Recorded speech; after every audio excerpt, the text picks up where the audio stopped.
Shalom, salam berkat dari kami untuk pendengar sekalian. Saat ini pendengar akan diberkati dengan program Hari Ini Harinya Tuhan bagian yang ke-8. Sebuah program rohani tentang doktrin Alkitab yang menolong kita untuk semakin tertanam dalam kebenaran firman dan bertumbuh dalam kemuliaan. Bersama hambanya, Pendeta Gilbert Lumwendong, STH.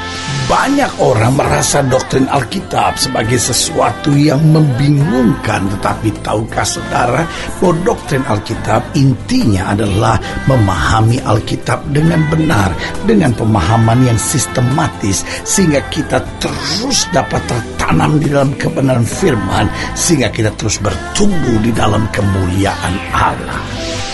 Buka hati saudara sekalian untuk menerima berkat-berkat firman-Nya hari ini.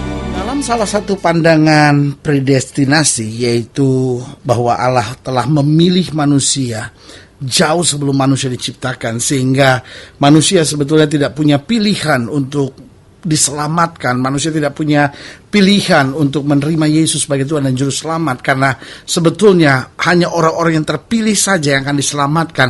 Hanya orang-orang terpilih saja yang akan mengaku Yesus sebagai Tuhan dan Juru Selamat. Hanya orang-orang terpilih saja yang akan diselamatkan pada akhirnya, akan setia pada akhirnya. Dan itu, pandangan itu disebut sebagai pandangan predestinasi. Memang pandangan predestinasi itu begitu lengkap, begitu jelas untuk dijelaskan, sehingga nggak secara khusus saya bisa menjelaskan dalam program sederhana ini. Tetapi bukan itu maksud saya. Yang saya mau jelaskan bahwa di dalam salah satu pandangan tentang predestinasi, ada pandangan otomatis tentang kontra predestinasi atau anti dari predestinasi, bahwa di balik predestinasi bahwa Allah yang memilih manusia sebelum manusia dijadikan, maka ada pandangan yang bernama reprobatio, atau karena Allah memilih, maka pada saat yang bersamaan ada orang-orang yang ditolak oleh Allah. Nah, ini menimbulkan perdebatan. Sebagian orang berkata, betul, saya tahu Allah memilih, tetapi saya tidak percaya bahwa Allah memilih untuk diselamatkan. Tapi sebagian lagi Allah memilih untuk ditolak. Ini nggak mungkin begitu. Di mana kasih setia Allah? Nah, saudaraku yang kasih dalam Tuhan, memang ini perdebatan yang sangat tajam untuk itu. Saya terlalu percaya bahwa Allah tidak pernah menolak orang berdasarkan keinginan hatinya. Kalau Allah menolak orang, itu pasti karena perbuatan atau karena kekerasan hati orang tersebut. Karena Allah dari mulanya adalah Allah yang memilih, Allah dari mulanya adalah Allah yang memanggil, Allah dari mulanya Allah yang mencurahkan kuasa bagi setiap mereka yang berseru kepada nama Tuhan. Haleluya. Selamat datang dalam program kita hari ini, Harinya Tuhan, sebuah program rohani yang mengingatkan kepada kita betapa pentingnya kita menjadikan firman Tuhan sebagai dasar keseharian hidup kita. Karena selama kita menjadikan dasar keseharian hidup kita adalah firman Tuhan, maka langkah-langkah kita adalah langkah-langkah yang penuh kemenangan di dalam Kristus. Haleluya. Dan dalam program ini kita sedang membahas tentang Allah menolak. Saudaraku yang kasih dalam Tuhan, sulit rasanya masuk dalam pikiran kita kalau Allah kita adalah Allah yang penuh kasih, Allah kita adalah Allah yang panjang sabar dan berlimpah kasih setianya. Mana mungkin dia dapat menolak? Nah, memang kalimat ini masuk akal, tetapi di sisi yang lain ada orang yang beranggapan begini, loh, Allah kan penuh kasih, Allah kan panjang sabar, Allah kan gak mungkin menolak, sehingga kalau saya buat dosa, ujung-ujungnya saya pasti selamat. Ya, mungkin sih ada gitu, nanti di sorga nanti mungkin ada tempat kayak semacam api penyucian, atau tempat semacam kayak ladang pengudusan gitu, di mana kita untuk sementara masuk menderita di sana, jadi neraka sementara gitu istilahnya. Kita digodok sementara di sana, atau kita dihukum sederhana di sana, kita dicambukin sederhana di sana, tapi nanti ujung-ujungnya pasti kita masuk surga. Saudara yang kasih dalam Tuhan, Allah betul adalah Allah yang panjang sabar dan berlimpah kasih setianya, tetapi berkali-kali Alkitab tegaskan, jangan kamu sesat. Allah tidak membiarkan dirinya dipermainkan. Dia memang Allah yang panjang sabar, tetapi bukan berarti dia Allah yang dapat dipermainkan dengan kekerasan dan ketegaran hati kita. Tetapi justru karena dia Allah yang panjang sabar dan berlimpah kasih setianya, sudah saatnya kita bertobat, hidup dalam kebenaran. Karena kita tahu di satu sisi dia Allah yang panjang sabar, tetapi di sisi yang lain karena kasih setianya, dia Allah yang menyatakan murkanya kepada mereka yang mempermainkan kasih Tuhan. Nah, dalam Roma pasal 11, ayat yang pertama sampai ayat yang ke-10, demikian firman Tuhan. Maka aku bertanya, adakah Allah mungkin telah menolak umatnya? Sekali-kali tidak. tegas Paulus bilang. Karena aku sendiri pun orang Israel dari keturunan Abraham, dari suku Benyamin. Allah tidak menolak umatnya yang dipilihnya. Ataukah kamu tidak tahu apa yang dikatakan kitab suci tentang Elia waktu ia mengadukan Israel kepada Allah?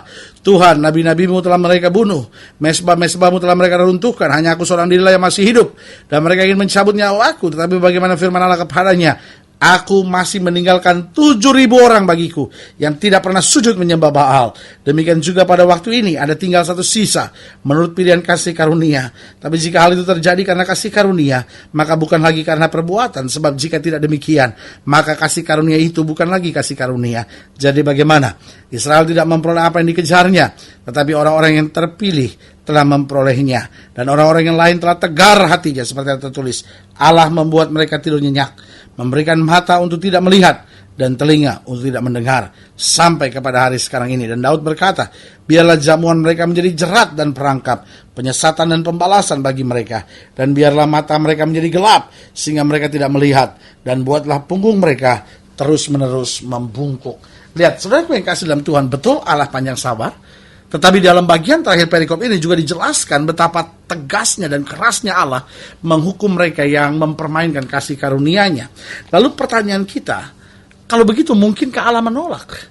Karena pertanyaan ini perlu kita pahami sehingga kita nggak mudah main-main dengan Tuhan. Ada banyak orang yang berkata, loh, kita kan sekali selamat tetap selamat. Jadi kita mau berzina kek, kita mau mabuk kek, kita mau hidup dosa kek, kita mau judi kek, kan bukan karena perbuatan kita diselamatkan, tapi karena kasih karunia. Kalau kita dasarnya orang yang sudah dipilih Tuhan, apapun yang kita buat, toh kita diselamatkan. Saudaraku yang kasih dalam Tuhan, itu pandangan yang sangat ngaco sekali, saudara-saudara. Karena kalau orang yang sudah diselamatkan, pasti ada ketekunan hidupnya. Pasti ada perubahan dalam hidupnya. Justru salah satu bukti pilihan Tuhan dalam hidup kita, bahwa hidup kita berubah. Makanya Paulus bilang, aku hidup namun bukan aku lagi yang hidup, tapi Kristus yang hidup di dalam aku. Haleluya. Nah, pertanyaannya, mungkinkah Allah menolak? Nah, memang gak begitu mudah untuk menjawab pertanyaan ini. Yang pertama, mungkinkah Allah menolak? Jawaban saya tidak. Kenapa? Karena Dia Allah yang selalu memberi kesempatan. Dia tidak mungkin menolak. Karena apa? Karena Allah yang menentukan pilihan adalah Allah juga yang memberi kesempatan buat setiap mereka yang mau bertobat. Karena Alkitab berkata, bukan setiap orang yang berseru Tuhan, Tuhan, tapi mereka melakukan kehendak Tuhan. Dengan lain kata, kalau kita melakukan kehendak Tuhan dengan setia, maka otomatis pasti kesempatan itu akan terbuka buat kita. Alkitab berkata, kamu yang tadinya jauh, sekarang karena anugerahnya kamu dipanggil mendekat. Jadi dari sini kita bisa lihat bahwa Allah tidak mungkin bisa menolak. Kenapa? Karena Dia Allah yang selalu memberi kesempatan. Lalu mungkin saudara mendengar program ini dan berkata, bagaimana saya yang sudah jatuh dalam dosa? Mungkin saudara mendengar program ini dan berkata, tapi saya seorang homoseks, saya seorang lesbian. Mungkin saudara berkata, aduh saya seorang banci, apakah Tuhan masih mau menerima saya?